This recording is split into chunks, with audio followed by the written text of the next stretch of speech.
The Israel-Gaza war, 1 month on. This is News Review from BBC Learning English. I'm Neil. And I'm Beth.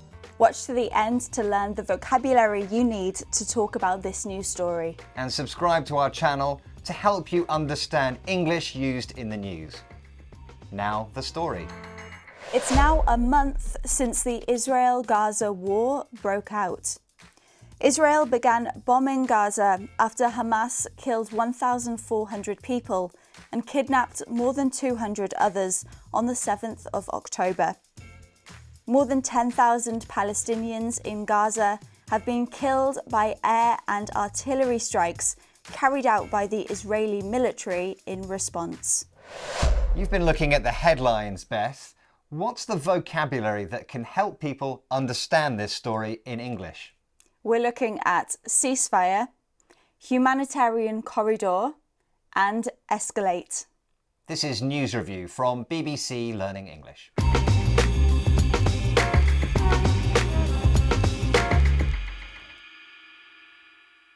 Let's look at our first headline. This is from Sky News. Israel-Hamas war. Benjamin Netanyahu speaks about potential for ceasefire. We're looking at the word ceasefire, which means a temporary stop or pause during fighting during a war. Now, we can understand this word better if we break it into two parts. We can, yeah. So the first part is cease, which means stop. This is quite a formal word. We don't really use it in everyday English. The second part of ceasefire is fire.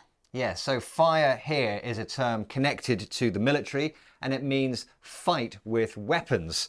So according to this headline, the Israeli Prime Minister Benjamin Netanyahu has spoken about stopping fighting, a potential ceasefire in the Israel-Gaza war. Now, in the news, we often hear the word ceasefire with the verbs hold and fail. If a ceasefire is holding, it means that the agreement to stop fighting is successful. But if a ceasefire is failing, it means the fighting is continuing despite this agreement to stop fighting, this ceasefire. Okay, let's look at that again.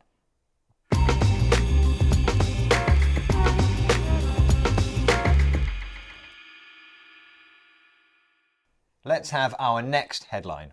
This is from the International Business Times. Israel-Hamas conflict.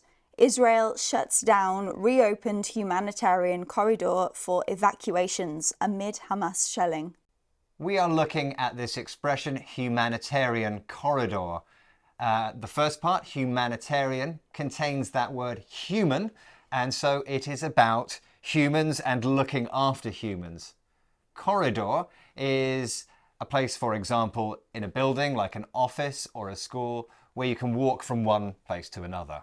That's right. So a humanitarian corridor is a safe area where people can move from a dangerous place to safety. And this headline is saying that Israel has closed a humanitarian corridor that was previously open. Now, this idea, this concept of the humanitarian corridor is very common in conflict and war, and so you will read it and hear it and see it in news headlines. And one more thing to note is that humanitarian corridors are not only used to allow people to move, but also to let aid and emergency services in and out of areas. Let's look at that again.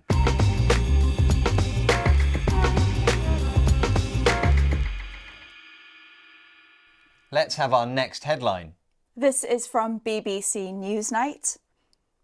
How could the conflict escalate? We are looking at the verb escalate, which means to go up or increase. You might know that thing in a shopping centre, the moving stairs that take you from one level to another. That's an escalator. But this verb escalate here is used in the context of war. It is, and escalate means to become more serious or more intense. So this headline is asking about how the conflict might change as more time passes.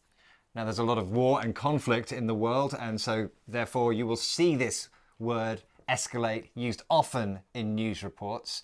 But you will also see the opposite word, which is de-escalate. That's right. De-escalate means the size or level of violence becomes smaller rather than bigger. And you'll notice that it has this prefix de at the beginning. That prefix is often used to mean the negative or the opposite of something. Let's look at that again.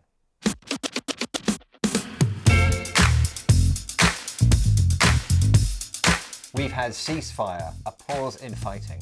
Humanitarian corridor, a safe space for movement of people and aid. And escalate, become more intense and serious.